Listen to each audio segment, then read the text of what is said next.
Hello class 12। आज जो है हम यहाँ पे एक नया चैप्टर साथ चालू कर रहे हैं, मैट्रिसेस। ठीक है, यहाँ पे मैट्रिसेस के बारे में है। ठीक है, अब मैट्रिसेस है क्या, इसकी डेफिनेशन है क्या, इसका कॉन्सेप्ट है, इन चीज़ों के बारे में हम यहाँ पढ़ेंगे। तो अभी जो है पहले बेसिक से चालू करते हैं। तो देखो, किसी भी लेसन को समझने से पहले, जैसे एनसीईआरटी की बुक है या कोई सी भी बुक है, तो उसमें पहले इंट्रोडक्शन पढ़िए। एनसीईआरटी में क्या है, बहुत अच्छी तरह से वेल एक्सप्लेन्ड है। अगर आप देखोगे तो खुद ब खुद समझ जाओगे। ठीक है, अब देखो इसमें क्या है। The evolution of concept of matrix is the result of an attempt to obtain compact and simple method of solving system of linear equation। ठीक है, तो जो ये है मैट्रिक्स है वो किसको सॉल्व करने के लिए हुआ है, लीनियर इक्वेशन प्रॉब्लम को। ठीक है, मैट्रिक्स के लिए जो हमारा मैट्रिक्स जो यूज़ होता है वो किसको सॉल्व करने के लिए हुआ है, लीनियर इक्वेशन प्रॉब्लम को। ठीक है, अब देखो लीनियर इक्वेशन प्रॉब्लम को सॉल्व करने के लिए जो है मैट्रिक्स का यहाँ पे इसका डिस्कवर हुआ है। अब इसमें देखो मैट्रिक्स का पहले एक बार हल्का सा यूज़ देख लेते हैं। देखो मैट्रिक्स जो है, इसका जो है matrix, this mathematic tool is not only use in certain branches of science की कुछ ब्रांचों में नहीं, बल्कि क्या होता है, बट ऑल्सो इन जेनेटिक जैसे हम कहते हैं, बायो में हो गया, इकोनॉमिक्स हो गया, सोशियोलॉजी हो गया, मॉडर्न फिजिक्स जो है, साइकोलॉजी हो गया, इंडस्ट्रियल अरेंजमेंट हो गया। तो इन चीज़ों को एक बहुत बड़ा जो डाटा होता है उसको सिंपल वे में करने के लिए होता है ना। तो ये जो है मैट्रिक्स जो है मैट्रिसेस हैं। ठीक है, अब जो मैट्रिक्स है, जो ये वर्ड है, ये क्या है, देखो एक है हमारे पास यहाँ पे मैट्रिक्स, एक कहीं कहीं पे ऐसा होता है। ठीक है, तो ये क्या है, मैट्रिक्स का प्लूरल है। ठीक है, तो प्लूरल क्या होगा, मैट्रिसेस। ठीक है, तो मैट्रिक्स माने एक सिंपल मैट्रिक्स हो गया, मैट्रिक्स माने बहुत सा, मतलब मैट्रिसेस जो है उसका प्लूरल वर्ड हो गया यहाँ पे। ठीक है, अब जो ये है लीनियर इक्वेशन ऑफ प्रॉब्लम को सॉल्व करने के लिए है। ठीक है, और इसका बहुत सारे वाइडली यूज्ड है। अब क्या क्या है, जैसे जैसे मैट्रिक्स पढ़ोगे तो तब आपको समझ में आने लग जाएगा कि असल में मैट्रिक्स क्या है। ठीक है, पहले इसकी डेफिनेशन देख लेते हैं। It is a rectangular arrangement. ठीक है, एरे कह सकते हैं, एरे मतलब अरेंजमेंट हुआ ऑफ रियल नंबर और कॉम्प्लेक्स नंबर और फंक्शन। तो ये जो है रियल नंबर और जो कॉम्प्लेक्स नंबर और उनका जो है एक अरेंजमेंट होता है, रेक्टेंगुलर जो अरेंजमेंट होता है, इसको हम क्या बोलते हैं, मैट्रिक्स। ठीक है, अब जैसे ये है लीनियर इक्वेशन ऑफ प्रॉब्लम को सॉल्व करने के लिए, जैसे यहाँ पे भी देखो हमारे पास स्टेटमेंट है। ठीक है, Radha has 15 notebooks and 6 pens. ठीक है, राधा के पास क्या है, 16 नोटबुक और 6 पेन है। Fauzia has 10 notebooks and 2 pens है। सिमरन के पास 13 नोटबुक एंड 5 पेन्स है। तो हम इसे लीनियर इक्वेशन में बदलते थे, एक्स वाई करके टोटल कॉस्ट क्या होता था, इस तरीके से जो करते थे। तो एक प्रकार से ये लीनियर इक्वेशन प्रॉब्लम है उनको सॉल्व करने के लिए।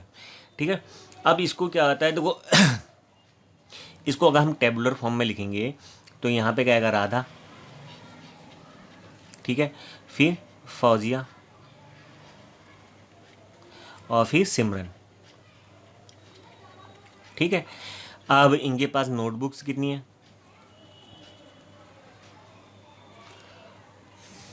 ठीक है, हमने एक टेबुलर जो थी इसकी यहाँ पे टेबल जैसी बना दी। ठीक, और यहाँ पे है पेन्स। ठीक है, हैज़ उसके पास है 15 नोटबुक्स और 6 pen, 10 notebook and 2 pens, 13 notebook and 5 point. तो हम इसको क्या करते हैं, ये जो है ये टेबुलर फॉर्म हुई।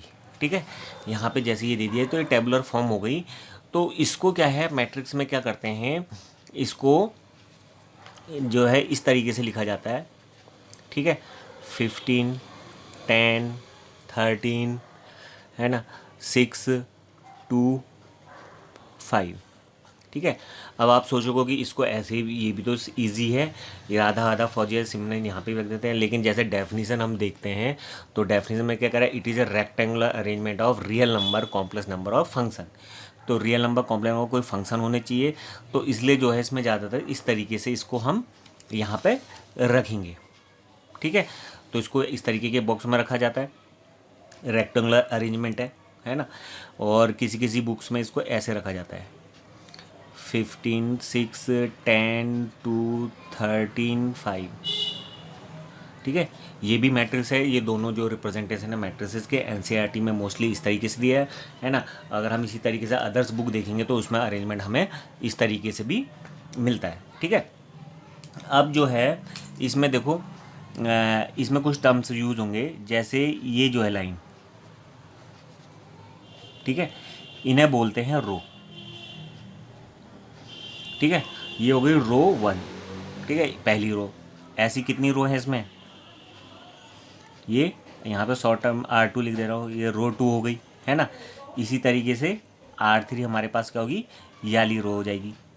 ठीक है, अब दूसरा, इसमें जैसे ये रो हो गई, है ना, और जो हमारा जो है हॉरिजेंटल अरेंजमेंट है और जो वर्टिकली अरेंजमेंट है, तो इसमें ये जो इस तरीके से है वर्टिकली अरेंजमेंट, इसे बोलते हैं कॉलम।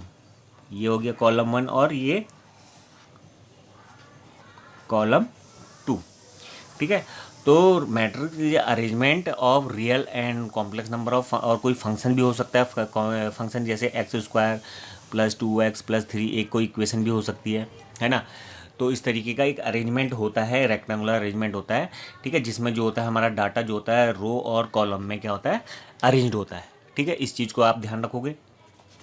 ठीक है, अब ये तो था हमारे पास, अभी जैसे हमने देखा ये तो था शॉर्ट में राधा और ये जो हमने फौजिया ये करा था। लेकिन क्या होता है, जैसे ही अगर यही डाटा इक्वेशन है, ये तो कहोगे आप हम इक्वेशन है इसमें XY मान के हम इसे सॉल्व कर लेंगे। ठीक है, अगर इसी तरीके से बहुत है फौजिया राधा, इतने सारा तुम्हारे पास डाटा है, तो उसको कैसे सॉल्व करोगे, है ना। नोटबुक पेन, यहाँ पे और चीज़ें भी हम बढ़ा दें, है ना, और चीज़ें भी बढ़ा दें तो क्या होगा, और ज़्यादा और वेरिएबल XY Z इस तरीके से मानने पड़ेंगे। तो इतने सारे वेरिएबल के लिए आपको इस क्वेश्चन को भी कहाँ कहाँ घुमा के सॉल्व करना पड़ता है।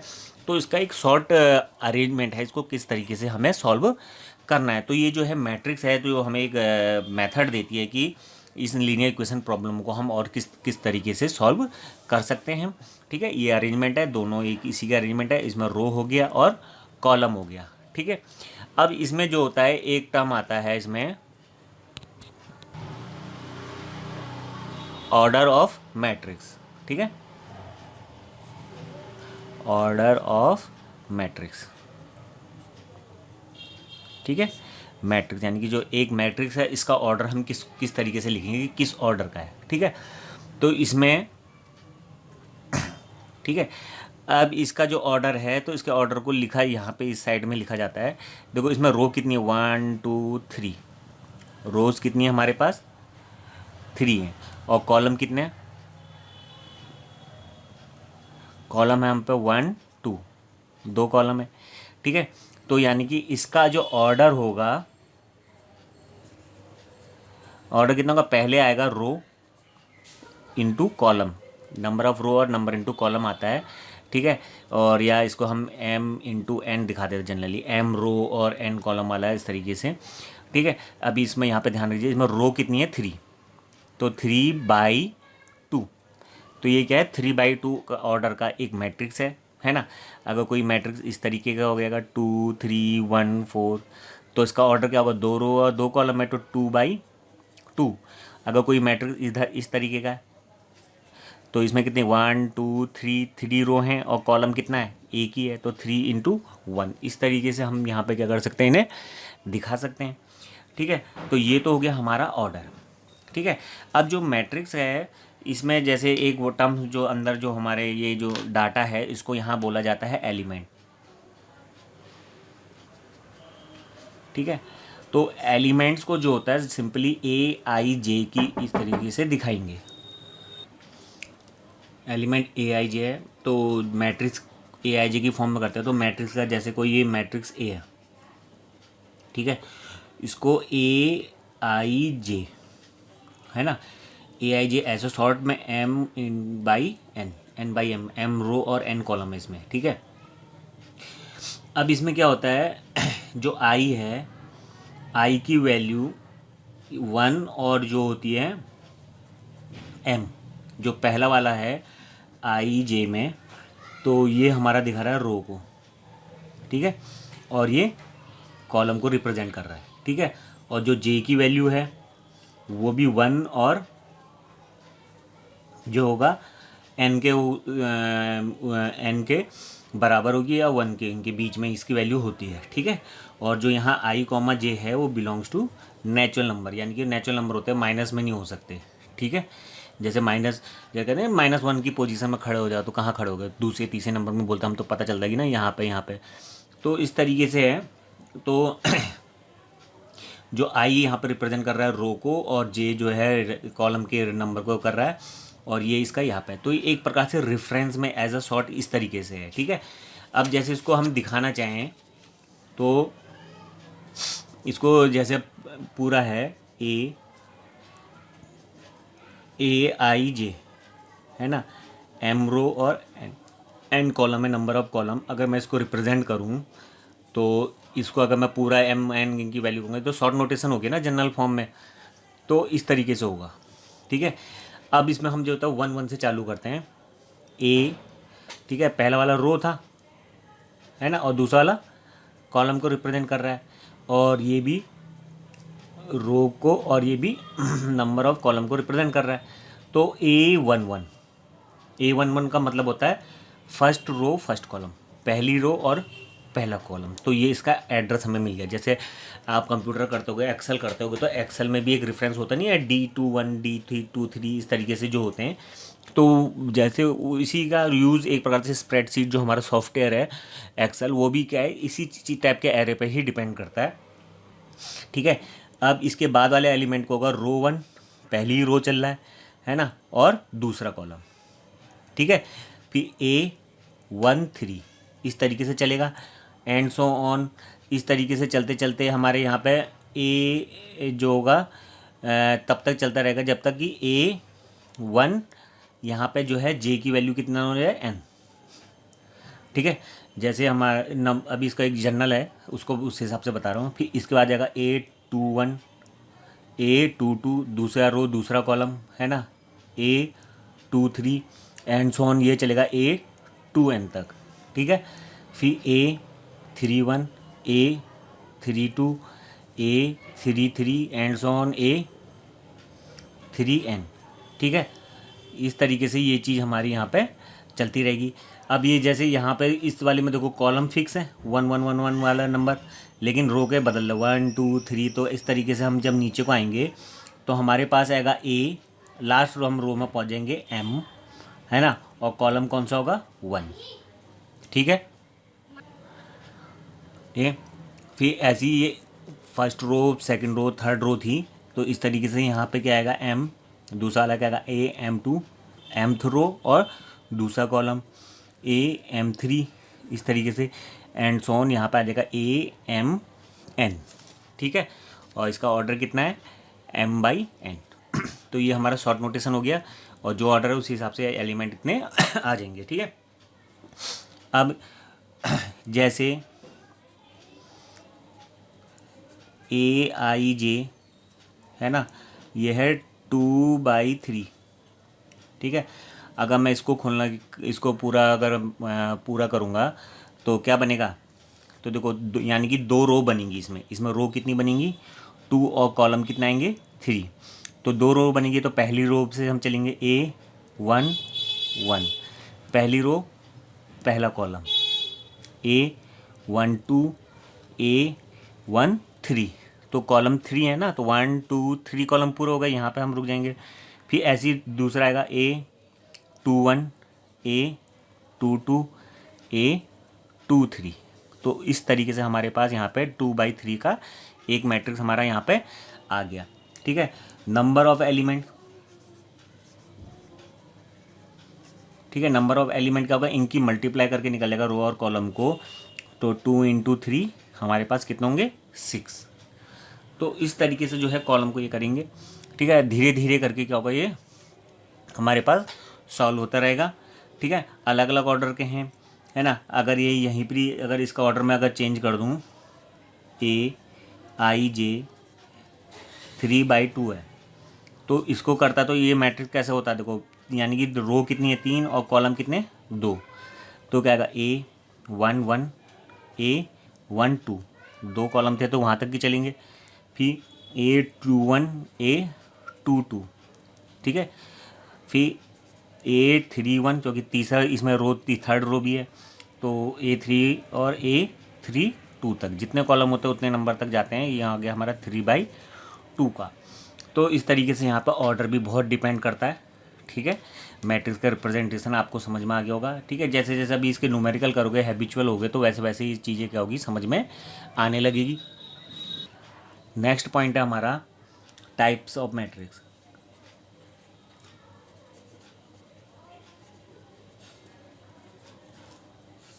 ठीक है, मैट्रिक्स के जो हैं टाइप्स कितने होते हैं, तो पहला आता है हमारा कॉलम मैट्रिक्स।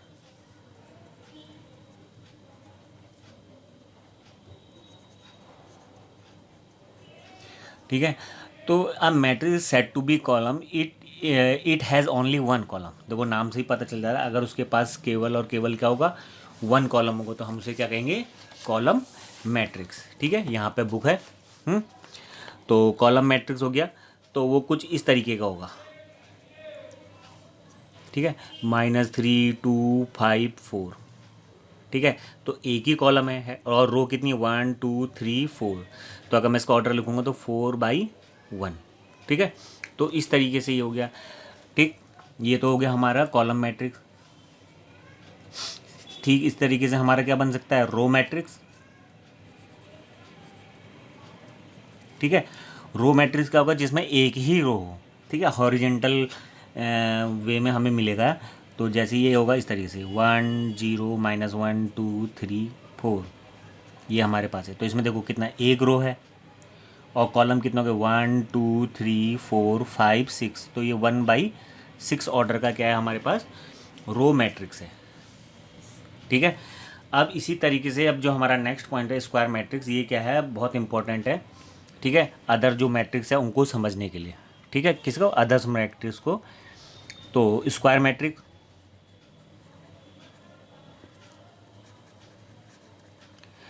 ठीक है, स्क्वायर मैट्रिक्स है। तो वो कह रहा है देखो, a square matrix which the number of row are equal to the number of column, जिसमें नंबर ऑफ रो और नंबर ऑफ कॉलम क्या होते हैं, इक्वल होते हैं, उसे हम क्या बोलते हैं, स्क्वायर मैट्रिक्स। ठीक है, तो इसमें होगा A i j m×n, है ना, is square matrix. Matrix if m = n, रो और कॉलम आपस में बराबर हो गए। ठीक है, तो इसमें एक सिंपल ऑर्डर का ले लेते हैं। ठीक, 2 3 0 1 5 0 0 1 -1, इस तरीके से है। तो देखो इसमें इसका ऑर्डर क्या है, number of row 3 by number of column 3। तो ये 3/3 का क्या हो गया हमारे पास, एक स्क्वायर मैट्रिक्स हो गया। तो जिसमें रो और कॉलम इक्वल होते हैं, इस टाइप का हम उसको क्या बोलते हैं, स्क्वायर मैट्रिक्स होते हैं। इस तरीके का एक एग्जांपल ले लेते हैं, 2 3 -1 0। तो ये 2/2 का स्क्वायर मैट्रिक्स हो गया, तो उसमें रो और कॉलम इक्वल दिखेगी। ठीक है, और यहाँ पे ले लिया 2, तो ये 1/1 का स्क्वायर मैट्रिक्स होगा। इसको हम जो होता है इसको बोलते हैं सिंगलटन मैट्रिक्स भी बोलते हैं। ठीक है, इसको क्या बोलेंगे हम, सिंगलटन।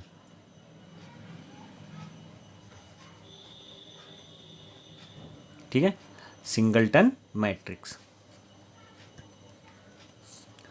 ठीक है, सिंगलटन मैट्रिक्स के नाम से जाना जाता है, जिसमें खाली एक ही एलिमेंट हो, 1/1 का ही होता है। ठीक है तो ऑर्डर स्क्वायर मैट्रिक्स आपको समझ में आ गया होगा, जिसमें नंबर ऑफ रो और कॉलम क्या होने चाहिए, इक्वल होने चाहिए।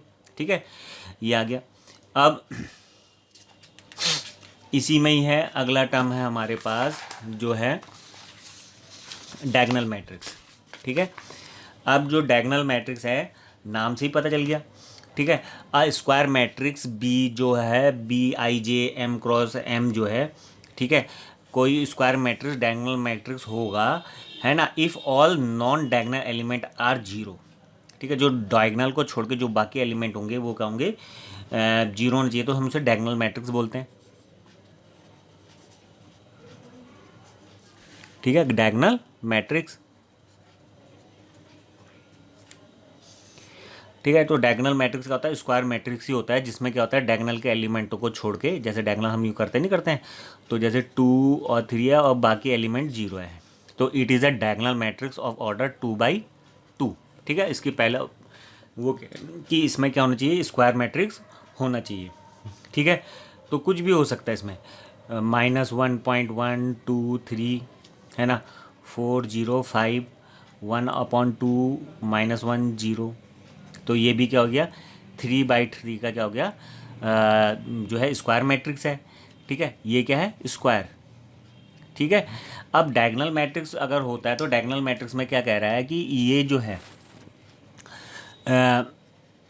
डायगोनल के एलिमेंट को छोड़ के बाकी को क्या होना पड़ेगा, जीरो। अगर मैं इस कोई डायगोनल मैट्रिक्स 3/3 का लिखना चाहूँगा तो उसको लिखूँगा जैसे -1.1 ऐसे ही ले लेते हैं। ठीक है, इसको छोड़ के। ठीक है,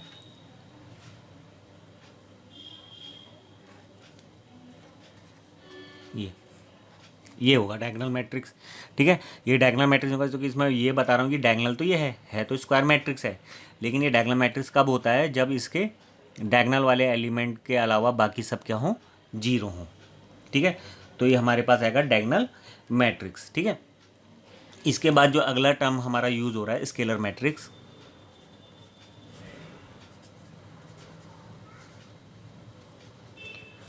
ठीक है, अब स्केलर मैट्रिक्स है क्या, है ना, तो वो कह रहा है diagonal matrix is said to be scalar matrix. ठीक है, तो डायगोनल मैट्रिक्स जो है स्केलर मैट्रिक्स होता है if diagonal elements are equal. ठीक है, ठीक है, तो डायगोनल मैट्रिक्स बोला तो अपने आप में ही स्केलर मैट्रिक्स भी क्या होगा, स्क्वायर मैट्रिक्स होगा, क्योंकि डायगोनल मैट्रिक्स की डेफिनेशन में स्क्वायर मैट्रिक्स आता है। तो ये भी क्या होगा, एक स्क्वायर मैट्रिक्स होगा, जिसमें क्या होगा, डायगोनल एलिमेंट्स क्या होंगे, सेम होंगे। तो इसको हम क्या लिख सकते हैं, जैसे -1 0 0 -1, तो इसमें से सेम आ गए, है ना, 2 0, है ना, 0 0 2 0 0 0 2। ठीक है, तो ये क्या है, एक डायगोनल मैट्रिक्स भी है, लेकिन सारे एलिमेंट सेम होने के कारण हम इसको क्या यहाँ पे क्या कह सकते हैं, स्केलर मैट्रिक्स भी कह सकते हैं। ठीक है, ठीक, अब इसमें जो होता है थोड़ा सा यहाँ पे देखो, जैसे हम आइडेंटिटी एलिमेंट कहते हैं कि आइडेंटिटी एलिमेंट होता है, वहाँ पे यहाँ पे भी एक आइडेंटिटी मैट्रिक्स होता है।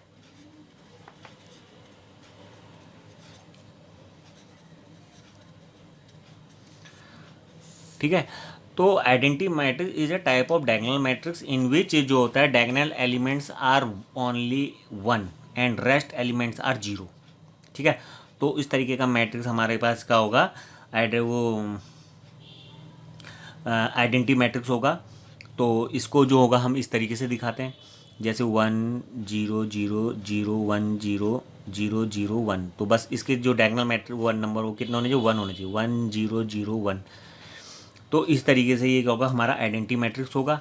ठीक है, और अगर वैसे आइडेंटिटी मैट्रिक्स है, ठीक है, उसके लिए जो AIJ हमारा जो एलिमेंट है उस वो इन कंडीशनों को फॉलो करना चाहिए। ठीक है, तो उसके लिए क्या होता है, ये एक इज 1 होता है और इसके एलिमेंट क्या होते हैं, 0 होते हैं इफ़। ठीक है, 1 कब होगा, जब I = J, और जब I J के बराबर नहीं होगा तो उस टाइम क्या होना चाहिए, 0। ठीक है, तो जैसे ये है A11 A12 A21 A22। ठीक है, तो यानी कि ये क्या होगा, इसके अकॉर्डिंग हम देखें I और J बराबर है तो वहाँ पे कितना आ जाएगा, 1। ये दोनों I और J इक्वल नहीं है तो 0 0 1। तो इस तरीके से आइडेंटिटी मैट्रिक्स को हम इस तरीके से भी रिप्रेजेंट कर सकते हैं। ठीक है, अब अगला टर्म है हमारा जीरो मैट्रिक्स।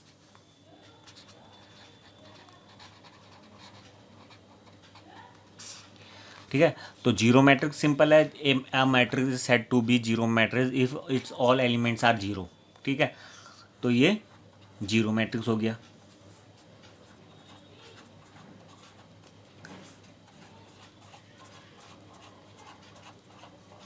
तो इसको हम क्या बोलेंगे, जीरो मैट्रिक्स, है ना, ऑफ दैट ऑर्डर, जो भी ऑर्डर होगा, जैसे 1/1 का, 2/2 3/3 इसका हो गया। ठीक है, तो देखो इसमें ध्यान देने वाले क्या है, कॉलम और रो मैट्रिक्स को छोड़ के बाकी सब कंडीशनें क्या है, उनमें क्या होना चाहिए, एक प्रकार से स्क्वायर मैट्रिक्स ही होना चाहिए।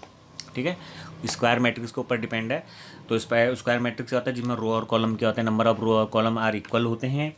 ठीक है, और रो और कॉलम इक्वल होंगे। और दूसरा क्या होता है, डायगोनल मैट्रिक्स भी स्क्वायर मैट्रिक्स होता है, लेकिन उसमें क्या होता है, डायगोनल एलिमेंट को छोड़ के बाकी क्या होनी चाहिए, जीरो होने चाहिए। स्केलर मैट्रिक्स भी वही है, कि उसमें जो ना क्या कहते हैं, ऐसा डायगोनल मैट्रिक्स जिसमें क्या होता है, डायगोनल एलिमेंट्स क्या होते हैं, सेम होते हैं। ठीक है, आइडेंटिटी मैट्रिक्स में क्या होता है, जिसमें डायगोनल एलिमेंट कितने होते हैं, 1 होता है सबके सब। और जीरो मैट्रिक्स में आप सिंपल गैस कर सकते हैं कि उसमें क्या होता है, each and every element must be 0। तो ये मैट्रिक्स जो है इस तरीके से, ये तो अभी इसका बेसिक है। तो इतना यहाँ पे था कि मैट्रिक्स जो होता है वो किसके लिए आता है काम, मैंने बताया था लीनियर इक्वेशनों को सॉल्व करने के लिए काम आता है ना। इससे पहले भी जो है इसमें बता चुका हूँ। ठीक, अब ये तो था हमारे पास इस टाइम था। अगर इसी तरीके से बहुत सारी कंडीशन होती है, बताओ कितनी इक्वेशन बनती है और उनको सॉल्व करने में क्या होता है, बहुत टाइम लगता है। तो इसलिए उसके लिए जो ये हमारे पास आया, तो इसको बोलते हैं हम मैट्रिक्स बोलते हैं। ठीक है, for solving the problem based on linear equations. ठीक है, और ये इसके कुछ फंडामेंटल टर्म्स हैं, इसमें कौन कौन से यूज़ हो रहे हैं। ठीक है, तो क्या होगा, एक रेक्टेंगुलर अरेंजमेंट होता है। ठीक है, कैसा रेक्टेंगुलर अरेंजमेंट होता है which consist only real number या कॉम्प्लेक्स नंबर या कोई भी फंक्शन हो सकता है। ठीक है, पॉलिनॉमियल फंक्शन या किस तरीके का, तो जो इसमें रखे जाते हैं, फिर इनके बीच में कुछ हम इनका एडिशन होगा, सब्ट्रैक्शन होगा, है ना, मल्टीप्लिकेशन, इस तरीके की जो चीज़ें होंगी हम उसको यहाँ पे करेंगे। ठीक है, अब ये तो था हमारा टाइप्स ऑफ मैट्रिसेस। ठीक है, अब इक्वलिटी ऑफ मैट्रिसेस आएगा। ठीक, अब इक्वलिटी ऑफ मैट्रिसेस में क्या है, ठीक है, तो इसके साथ साथ क्या है, देखो अगर जो भी क्लास चल रही है तो उसमें जो जो टर्म बता रहा हूँ तो उनको भी बुक में ढूंढने की कोशिश करो, जो भी है प्योरली एनसीईआरटी से बना रहा हूँ। ठीक है, एक्सप्लेन कर रहा हूँ, तो इसलिए बुक अगर देखोगे तो इक्वलिटी ऑफ मैट्रिसेस, ठीक है, तो उसका बेसिक भी समझ में होना चाहिए। हमें सॉल्व करना तो आता है, लेकिन अगर उसको हम बारे में डिफाइन नहीं कर पा रहे, बता नहीं पा रहे, तो वो क्या होगा, बेकार होगा। क्योंकि आगे जाओगे तो मैथमेटिक्स से रिलेटेड इंटरव्यू होंगे तो उसमें पता होना चाहिए। ठीक है, तो देखो इक्वल मैट्रिक्स में क्या कर रहा है, कोई जो है ए हमें दिया हुआ है, इसका element A I J general form ये है, और बी मैट्रिक्स है, इसको हम रिप्रेजेंट करें बी आई जे से। ठीक है, तो वो अगर इक्वल होगा if they are same order, उनका ऑर्डर क्या होना चाहिए, पहली कंडीशन सेम होना चाहिए। दूसरा, each and every element of correspond each and every corresponding angle must be equal, equal होने चाहिए। ठीक है, यानी कि A I J is equal to B I J. तो कहने का मतलब अगर मैं A11 की बात कर रहा हूँ तो वो किसके बराबर होना चाहिए, B11, पहला और पहले रो पहला कॉलम का एलिमेंट का। A23 की बात कर रहा हूँ तो यहाँ पे B23 वाला एलिमेंट, मतलब सेम कॉरस्पॉन्डिंग एलिमेंट क्या होने चाहिए, बराबर होने चाहिए। ठीक है, अब जैसे ये एक्स वाई जेड 0, ठीक है, और यहाँ पर लिया 2 3 1 0। ठीक, अब ये कहा कि ये इक्वल मैट्रिसेस हैं, ऑर्डर 2/2 के। ठीक है, तो ये 2/2 का, तो तब हम यहाँ पे इक्वलिटी की कंपैरिजन कर पाएंगे, नहीं तो अदरवाइज इक्वलिटी की कंपैरिजन नहीं होगी। ठीक है, तो फर्स्ट वाला फर्स्ट के बराबर होना चाहिए, तो जब कंपेयर करेंगे तो एक्स को कितना होना चाहिए 2, वाई को कितना होना चाहिए 3, और जेड की वैल्यू कितनी होनी चाहिए 1। तो ये तब होंगे क्या, इक्वल मैट्रिक्स होंगे। ठीक है, अब देखो कभी एक्स वाई जेड की वैल्यू निकालने के लिए कह रहा है, और जैसे ये है 2 3 1 और यहाँ पर 5 दे दिया। ठीक है, चलो ये तो था कि हमें कहा कि ए की वैल्यू 2 होनी चाहिए, कंडीशन ये बन जाएगी, वाई की वैल्यू 3 होनी चाहिए, जेड की वैल्यू जो है 1 होनी चाहिए। लेकिन यहाँ पे तो ये एलिमेंट 0 और यहाँ पे न्यूमेरिकल वैल्यू हमें कितनी दे दी 5, बाकी तो हमारा सेम आ रहा है, लेकिन ये 0 और ये 5 है, तो यहाँ पे हम क्या कहेंगे, ये इसके इक्वल सेट नहीं है, मतलब each and every element is equal to क्या होना चाहिए, सेम होने चाहिए वो। ठीक है, अब इसकी एक्सरसाइज देखते हैं। ठीक है, एक्सरसाइज 3.1 है, तो 3.1 में क्या कह रहा है, देखो इसमें कह रहा है इन अ मैट्रिक्स जो हमें दिया हुआ है यहाँ पे।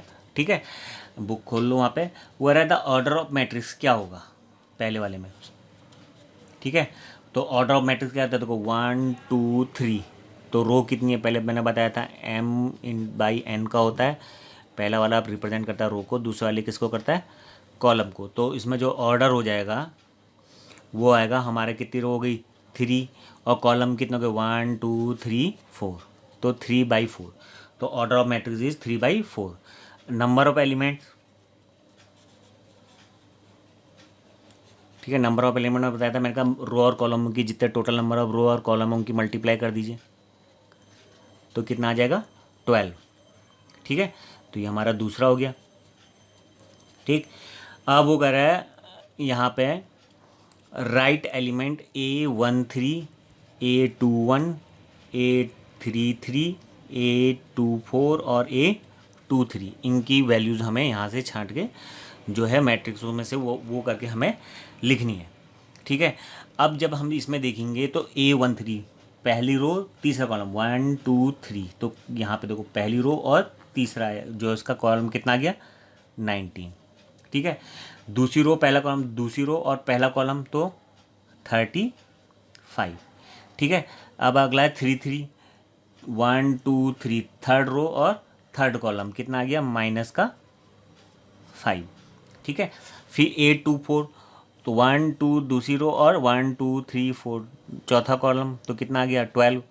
ठीक है, 8 2 3 दूसरी रो तीसरा कॉलम तो कितना आ गया 5/2। इस तरीके से हम उन एलिमेंटों को यहाँ पे उनकी वैल्यू लिख सकते हैं। ठीक है, क्वेश्चन नंबर 2 है if a matrix has 24 element. ठीक है, टोटल हमें जो एलिमेंट्स दिए हुए हैं वो कितने हैं 24। तो वो कह रहा है what are the possible order that it can be if what if it has 13 elements. ठीक है, अगर इसके पास इसमें क्या होंगे 30 एलिमेंट होंगे तो पॉसिबल जो होगा हमारे पास ऑर्डर क्या होंगे। ठीक है, ठीक है, तो इसमें क्या था जब 24 एलिमेंट होंगे तो तब कितने होंगे। तो देखो इसमें 24 एलिमेंट है तो जहाँ जैसे हम वो नहीं निकालते थे फैक्टर निकालते थे 24 का 1 × 24 तो 1/24 का ऑर्डर हो सकता है। मल्टीप्लाई करूँगा तो 24 ही तो आएगा। ऐसी 2 × 12 2/12 का। ठीक है, फिर 3 8 जा 24।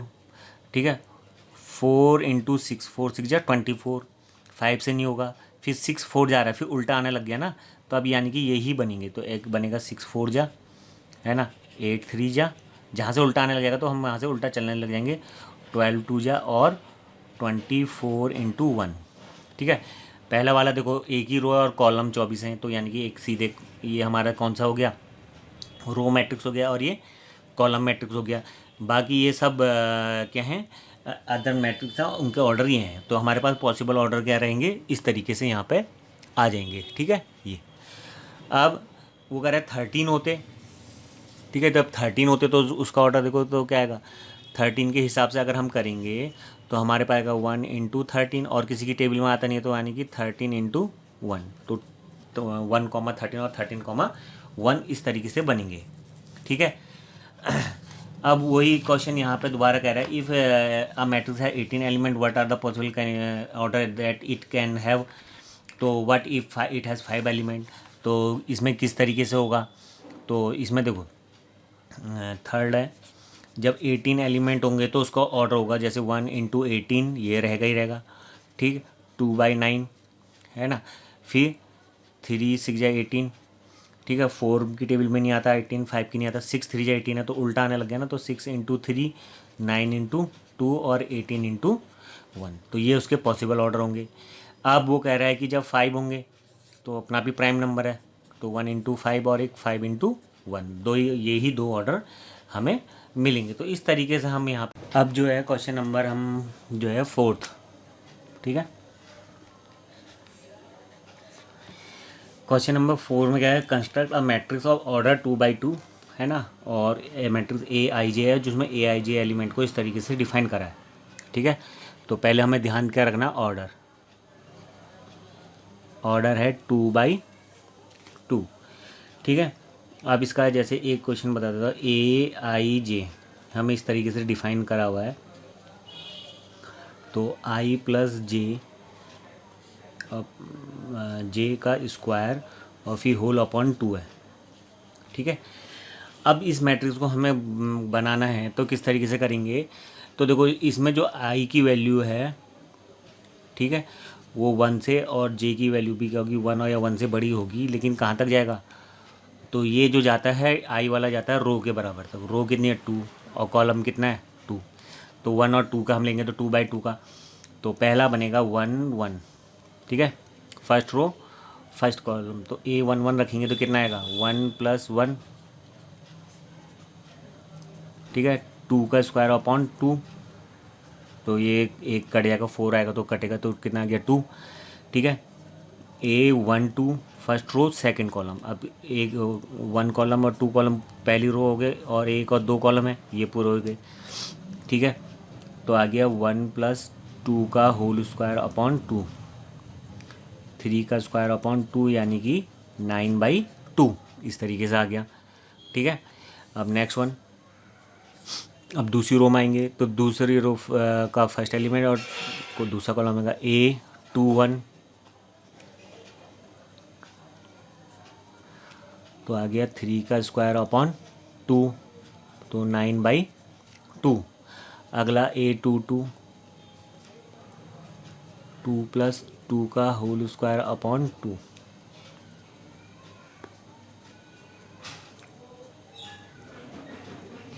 तो आ गया हमारा एलिमेंट 8। ठीक है, तो जो हमारा मैट्रिक्स ए है तो वो होगा क्या असल में, इसको हमें पहले लिख देना चाहिए था, ए को है ना इसी के बाद लिख सकते हैं। तो A11, A12 पहली रो दूसरे कॉलम तक चले गया, A21 और A22, इस तरीके से होगा। ठीक है, अब इसमें अगर हम वैल्यू रख देंगे तो ए की वैल्यू क्या आ जाएगी हमारे पास, ए की वैल्यू आ जाएगी हमारे पास A11 कितना है 2 है ना, A12 हमारे पास 9/2। ठीक है, और दूसरा 9/2 और अगला 8, तो ये कितने का 2/2 ऑर्डर का। ठीक है, इसी तरीके से हम जो है इसमें भी 1 जैसे रखेंगे तो 1/1 है ना, आई की वैल्यू जो 1 2 निकालेंगे तो कितना आएगा 1/2, फिर 2 1 रखेंगे तो 2/1, फिर 2/2 कट के 1 हो जाएगा। तो उसको हम जैसे हम करते हैं सिंप्लीफाई, उस तरीके से यहाँ पे हम जो है करेंगे। ठीक है, ये तो आगे हमारे ये वाले। ठीक, अब इसी तरीके से बाकी तो ये कर सकते हो। ठीक है, अब क्वेश्चन नंबर 5 बता देता हूँ जो इसी की तरह है। ठीक है, उसमें बस ऑर्डर अलग है थोड़ा सा, तो उसमें क्या आएगा। ठीक है, यहाँ पे लिख देता हूँ, ऑर्डर है हमारे पास 3/4। ठीक है, तो इसका पहला वाला बता रहा हूँ, AIJ = 1/2 है ना, यहाँ पे वो है मॉड है 3I + J। ठीक है, इस तरीके से यहाँ पे आएगा। अब ये तो हमारा एलिमेंट था, तो जो मैट्रिक्स था हमारे पास AIJ है ना 3/4 का। ठीक है, 3 रोज और 4 कॉलम, तो ये बनेगा ए हमारे पास, अगर मैं इसको यहाँ पे डिफाइन करूँगा, A11, A12 है ना, A13, A14। ठीक है, पहली रो के चौथे कॉलम तक जाएंगे, फिर ऐसी दूसरी रो के 21, 22, 23, 24, फिर ऐसे ही अगले वाले में A31, 32, 33, 34। तो ये हमारे पास आ गया 3/4 ऑर्डर का। इस तरीके से आएंगे, हमें ये एलिमेंट इसमें निकालने पड़ेंगे। ठीक है, तो देयरफॉर A11 जो होगा वो कितना आएगा 1/2 है ना, तो 1 भरेंगे तो आ पाएगा -3 + 1, 1/2 इंटू ये -2 आएगा तो मॉड होने के कारण 2 में चेंज होगा, 1 आ जाएगा। ठीक है, A12 देखेंगे तो 1/2 है ना, अब इसमें 1 भरा तो -3 + 2, -1 आ गया है ना, तो मॉड की वजह से 1 में आ जाएगा, तो 1/2। A13 1/2 है ना, -3 और +3, जे की जगह पे 3 आ जाएगा ना, आई जे तो है, तो ये बन गया हमारे पास 0। ठीक है, A14 -3 + 4, क्योंकि 1 की मल्टीप्लाई होने में तो वही आएगा, तो ये तो 1/2 ही बन जाएगा। ठीक है, फिर A21। ठीक, तो A21 कितना आएगा 1/2 है ना, 2 यहाँ पे 2 आएगा तो यानी कि -6 + 1 यानी कि -5 यानी कि 5/2। A22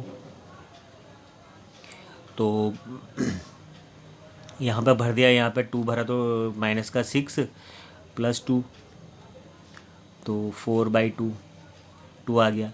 ठीक है, अब इसी तरीके से A23, तो A23 आएगा 1/2, है ना, -6 + 3, क्योंकि 2 की मल्टीप्लाई को तो -6 ही बनेगा ना, तो 3/2। फिर A24 1/2, -6 + 4, तो माइनस का 2 यानी कि 2/2 यानी कि 1। ठीक है, फिर ऐसी जो है हमारे पास A31, ठीक है, 3 भरेंगे तो -9, तो 1/2 -9 + 1, तो माइनस का 8 कट गया तो 4। ठीक है, A32, ठीक, तो 32 में कितना आएगा 1/2 -9 + 2, तो आ गया 7/2। ठीक है, अब इसी तरीके से जो है हम A33 निकालेंगे। ठीक, तो A33, तो ये आ जाएगा 1/2 -9 + 3, तो 6/2 और 3, जो कि डिटरमिनेंट के कारण जो का प्लस में ही आएगा। A34, तो 1/2, है ना, -9, है ना, +4, तो माइनस का 5 आ गया, हो गया तो 5/2। ठीक है, तो इस वाले डिटर्मिनेंट में जो होगा हम भरेंगे, तो इस तरीके से यहाँ पे वैल्यू आ जाएगी। तो जो हमारे पास डिटर्मिनेंट होगा A, ठीक है, वैल्यू भर दो यहाँ पे A11 की जगह पे कितना आएगा 1, है ना, A12 की जगह पे 1/2, फिर 0 और फिर 1/2। इसी तरीके से 5/2, है ना, अगला 2 और 3/2 और 1। ठीक है, और 3/1 है हमारे पास 4, फिर अगला है 7/2 और 3 और 5/2।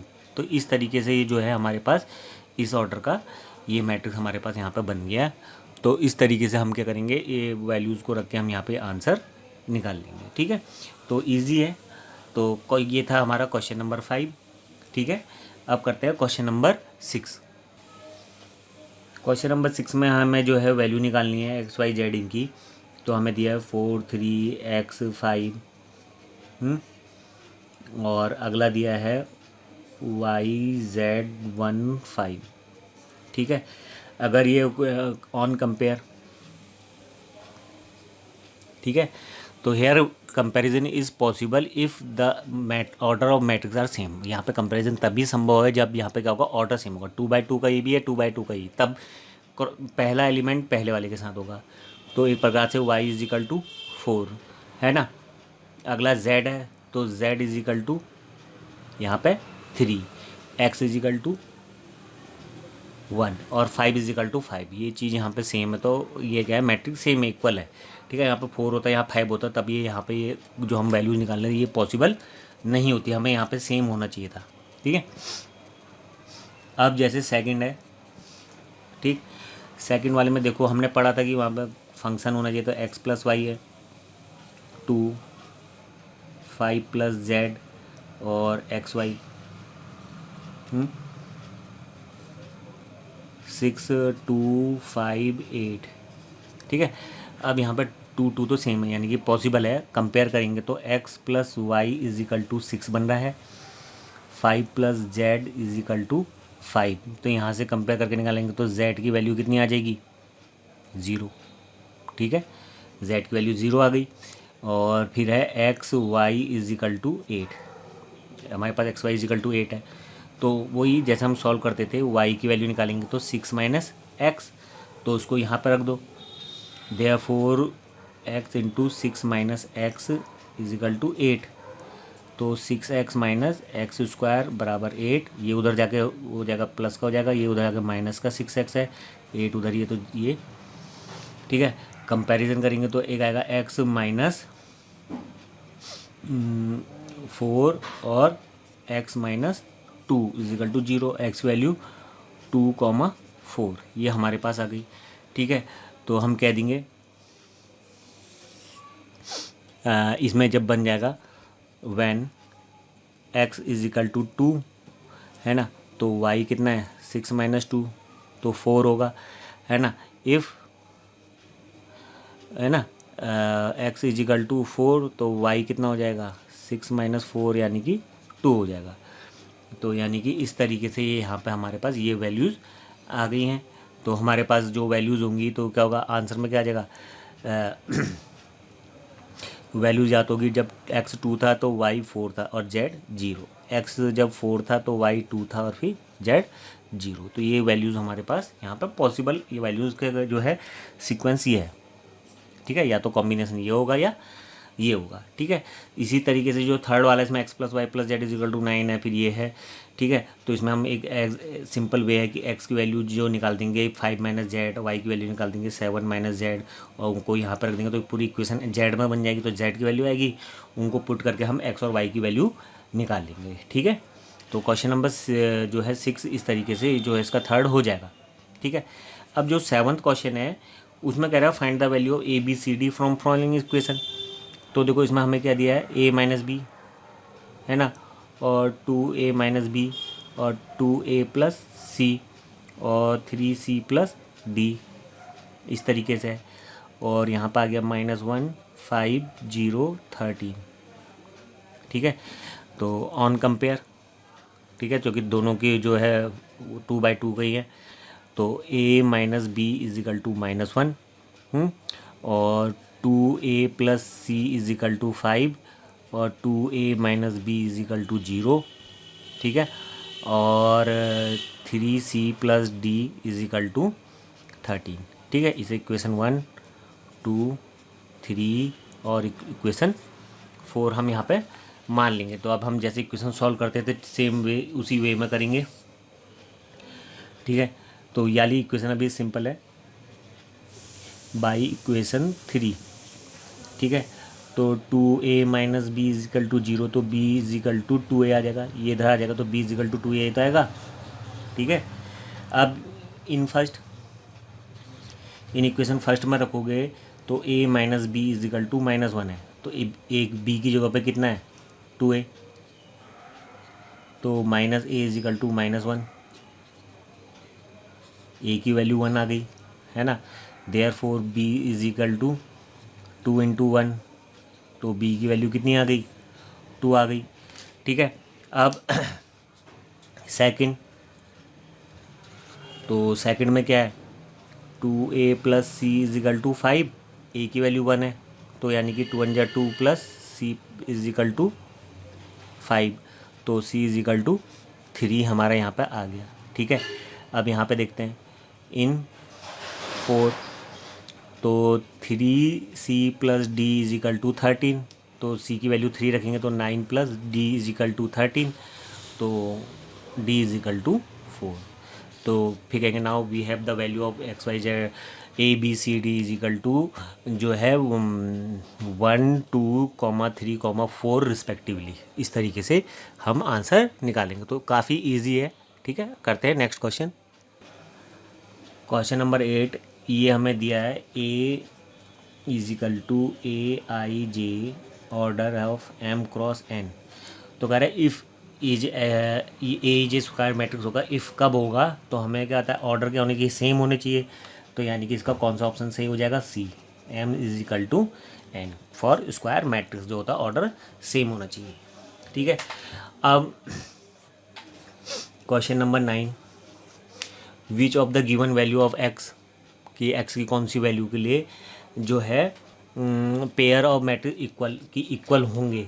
तो इक्वल के लिए हम अगर यहाँ पे कंपेयर करेंगे तो 3x plus 7 is equal to 0 होना चाहिए, और y minus 2 is equal to 5 होना चाहिए, और y plus 1 is equal to 8 होना चाहिए, और 2 minus 3x is equal to 4 होना चाहिए, ठीक है। कॉरस्पॉन्डिंग एलिमेंट बराबर होना चाहिए।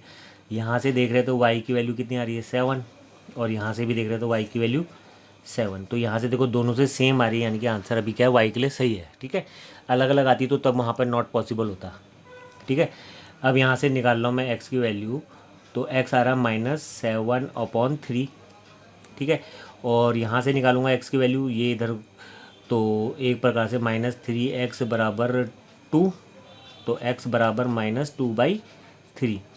तो जो x की वैल्यू है जो हमारे पास -7/3, वो नॉट इक्वल टू -2/3 के इक्वल है ही नहीं। तो यहाँ पे क्या होगा, no possible to find, not possible to find. तो यहाँ पे पॉसिबल होना फाइंड नहीं होगा। अब वो कह रहा है कि यहाँ पे 3/3 ऑर्डर का एक मैट्रिक्स है हमारे पास, क्वेश्चन नंबर 10 में ऑर्डर है 3/3 का, और उसके अंदर हमें 0 और 1 है, ये दो एलिमेंट है, इनको यूज करके हमें कह रहा है कि the number of all possible matrix of order 3/3 के हम कितने कर सकते हैं। तो इसके लिए जो होगा वो आएगा 2 की पावर 3/3। ठीक है, कितने एलिमेंट है, एलिमेंट की पावर जो है ऑर्डर हो जाएगा, तो 2 की पावर 9 यानी कि 512। ठीक है, तो 512 बन जाएगा। तो यानी कि इसमें क्या होगा, पूरे पॉसिबल मैट्रिक्स का होंगे 512 हमारे पास हो जाएंगे। ठीक है, अब जो है यहाँ पे एक चीज़ और देख लेते हैं, एक है यूजेस ऑफ मैट्रिक्स। ठीक है, तो इसमें एक आएगा इन गेम और एनिमेशन। ठीक है, अब ये जो होगा पबजी वाले और ये जितने भी फ्री फायर और जो एनिमेशन सीरीज़ देखते हैं, है ना, डोरेमोन, ये वो सब, तो इस तरीके से जब हाईली एनिमेटेड पिक्चर बनती है तो उसमें क्या होता है, कई इक्वेशनें हमारी चलती हैं, तो उन इक्वेशन में वैल्यूज़ भरते जाते हैं तो एक इक्वेशन बनती है। तो जैसे समुद्र की लहरें बनाना है या कुछ होता है तो एक रैंडमली जो होता है इक्वेशन होती है ना। गेम है, गेम में हम कोई भी फेस बना रहे हैं, ठीक है, तो उस फेस का अलग अलग जो रिएक्शन है, जैसे हम थोड़ा इधर को चेंज हो रहा है या उधर को इस तरीके से शक्ल वो अपनी चेंज कर रहा है, तो ग्राफिक भी उसी हिसाब से रैंडमली चेंज होते हैं। उसी तरीके से हम जैसे गेम में इधर उधर देखते हैं तो उसी तरीके से रैंडमली जो होता है ग्राफिक उसी हिसाब से चेंज हो जाता है। तो वो जो होता है वो मैट्रिक्स होता है। ठीक है, जैसे इसके फेस है, इसके फेस से रिलेटेड जितनी भी इक्वेशन होंगी उनको मैट्रिक्स में अरेंज कर लिया जाता है। ठीक है, और कंडीशन के अकॉर्डिंग जो होता है मैट्रिक्स में जो होता है फॉर्मूले उनको यूज करके क्या आता है, उसी हिसाब से मैट्रिक्स करता है उस फेस को प्रोड्यूस करेगा। ठीक है, या कोई पूरा फिगर है उसके लिए भी बड़ा एक मैट्रिक्स का मैट्रिक्स होगा। इस तरीके से बड़ा जो ह्यूज गेमिंग होता है वहाँ के लिए भी, और एनिमेशन होता है उनके लिए भी यूज़ होता है। ठीक है, और तीसरा है दूसरा ये तो हो गया। फिर जो होता है ज्योमेट्री। ठीक है, ज्योमेट्री हो गया, ज्योमेट्री में भी कैसा हो गया कि कोई बड़ा फिगर है ना, तो उसके लिए जो है वैल्यूज़ जैसे ये है रेक्टेंगल, ट्रेपीजियम, इससे करके हमने हट बनाई, तो कई सारी ज्योमेट्री लगी। ट्रायंगल है, ठीक है, कि ये दो हम लाइनों की इक्वेशन या बनाएंगे तो ट्रायंगल बन जाएगा। सर्किल की इक्वेशन x² + y² बराबर 4 है ना, ये ओरिजिन से जाने वाला सर्किल है। या x - h का होल स्क्वायर + y - 2 का होल स्क्वायर और बराबर 4, ये इस तरीके से कोई है। तो हमने पढ़ा था ये जो है सब क्या है, सर्किल की इक्वेशन है। इस तरीके से हाइपरबोला वो जो होती है, इन सबको अगर रैंडमली कहीं पे करना है तो ये क्या होता है कि एरे के रूप में होते हैं, और उसमें जो गेम में देखोगे एरे बहुत होते हैं, तो उसमें जो होता है ये अलग अलग टाइप के कंडीशनों के हिसाब से हम एरे बना लेते हैं, है ना। अगर ये होगा तो ये वाला मैट्रिक्स, ये वाला एरे रन होगा पूरा, और जो मैट्रिक रन होगा तो ये वैल्यूज़ उसी हिसाब से एक प्रोग्रामिंग के थ्रू जो होती है जाती है। तो उस प्रोग्रामिंग में भी जो होता है कहीं भी आप देखोगे ज़्यादातर प्रोग्रामिंग में एरे वर्ड यूज़ होगा, है ना, मैट्रिक्स होगा, तो उसमें भी जो अरेंजमेंट होता है उसमें से कैसे कॉल करते हैं वैल्यू को और कैसे करते हैं इस तरीके से होता है ना। इन बिटकॉइन, ठीक है, बिटकॉइन हो गया या बैंक का डाटा हो गया, तो इनमें भी क्या होता है मैट्रिक्स का यूज़ होता है ना। तो जैसे बिटकॉइन और बैंक हो गया, ठीक है। अब जैसे बैंक कहीं से कहीं मनी ट्रांसफ़र हो रहा है, हमने जैसे 10,000 रुपये जमा कर दिए, एक जगह से दूसरी जगह पर ट्रांसफ़र कर रहे हैं, तो ये क्या होता है, बैंक जो होता है इंफॉर्मेशन जो होता है एक मैट्रिक्स के रूप में देता है। ठीक है, तो इसमें जो 10,000 रुपया है तो उसको एक हम कोड देते हैं AXB5YZ, capital Z, small z2, इस तरीके से होता है। ठीक है, इसी को जो होता है यहाँ से जो हमारा वो सॉफ्टवेयर होगा वो इसको मैट्रिक्स में भर देगा। ठीक है, मैट्रिक्स में जैसे AX5Y2 इस तरीके से अलग अलग भर देगा, और जो दूसरा वाला रिसीविंग मशीन होगा वो इस वहाँ जो फॉर्मूला होगा वो इसको क्या करेगा, सॉल्व करके बता देगा कि कितना मनी ट्रांसफ़र हुआ है। तो एक एल्गोरिथम होता है, उसमें जो है ये मैट्रिक्स के रूप में जाता है। तो इसमें क्या होता है, अगर कोई बीच में हैक करना चाहेगा, मान लो कोई हैकर है, ठीक है, अगर वो हैक करना चाहेगा तो इस मैट्रिक्स को हम जब देखते हैं तो ये इसे सॉल्व करना इतना आसान नहीं है, ठीक है, जितना हम सोच रहे हैं कि अगर हाँ ये तो ऐसा ऐसा हो जाएगा। तो इन कोडों को, इन एरो को इस तरीके से लगाया जाता है, तो ये इस तरीके से होते हैं, ठीक है। और जैसे ये हो गया बिटकॉइन, हो गया बिटकॉइन में भी क्रिप्टोग्राफी होती है, ठीक है। क्रिप्टोग्राफी मतलब क्रिप्ट जो इंक्रिप्टेड कर देते हैं, जैसे व्हाट्सअप में भी देखा होगा इंक्रिप्टेड मैसेज होते हैं, ठीक है। तो उसमें भी क्या होता है, जैसे क्रिप्टोग्राफी होता है तो बिटकॉइन जो होता है, यहाँ जैसे हम 10,000 रुपये कह रहे हैं तो इसमें तो जैसे हैकिंग तो नहीं होगी, है ना, इसमें जैसे OTP शेयर या इस तरीके से करते हैं। तो ज़्यादातर जो पर्सन होते हैं वो बिटकॉइन के ऊपर जो होता है हैकर काम काम करते हैं, तो उसके लिए ये जो होता है वहाँ बहुत काम आता है मैट्रिक्स, ठीक है। इस तरीके से बिटकॉइन का इस तरीके से बनाया जाता है कि उसको हैक करना बड़ा मुश्किल होता है, बिटकॉइन को जो डाटा होता है। तो ये जो बिटकॉइन होता है, ठीक है, जैसे अब कोई होगा, जैसे जैसे हम पेटीएम से इधर या बैंक से 1,000 2,000 3,000 ऐसे का ट्रांसफ़र करते हैं, तो उनमें जो होता है हैकर का अटैक उतना नहीं होता। क्यों? क्योंकि वो तो जो होता है, जैसे हमारा 100 रुपये है, अगर हम डॉलर कर रहे हैं कहीं पर, चलो पर हमने कहा $5 है ना, और $1 का जो रेट है 40 रुपये चल रहा है ना, तो कितना हो गया, 200 रुपये, ठीक है। $5 $6, अगर बड़ी चीज़ होती तो तब तो वहाँ पे हैकर का काम होता। तो डॉलर में तो फ़ायदा नहीं है। अगर जैसे बिटकॉइन होता है, तो बिटकॉइन जो था पहले जैसे कहते थे कि बिटकॉइन जो होता है जैसे $10 का था, है ना।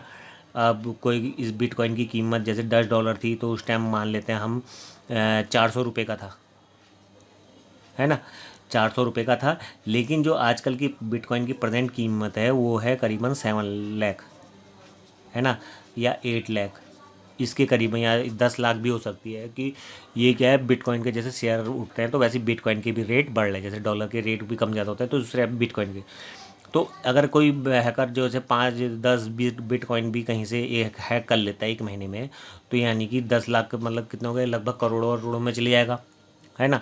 7 लाख था तो वो 70 लाख रुपए जो होगा उसके पास, इतना पैसा आ जाएगा। तो बिटकॉइन के लिए मेहनत करता है ज़्यादातर हैकर। या आपने देखा होगा कि कभी किसी का यूट्यूब हैक होता है, या रैनसमवेयर वायरस देखा होगा, है ना। थोड़ा सा यहाँ पे बता देता, कंप्यूटर का रैनसमवेयर जो वायरस होता है, तो ये क्या होता है कि इसमें क्या होता है, वो हमारी फाइल को एक इंक्रिप्टेड कर देगा, ठीक है। और उसको हम खोलना चाहेंगे तो नहीं खुल पाएगा। उसका एक्सटेंशन जो होता है पीछे, जैसे हम डॉक फाइल होती हैं, डॉक्यूमेंट फाइल होती है, एक्सेल है ना, XLSX होती है, जो इस तरीके की फ़ाइल होती है, इनका एक्सटेंशन बदल के जैसे .CDX कर देगा या .MAAS कर देगा।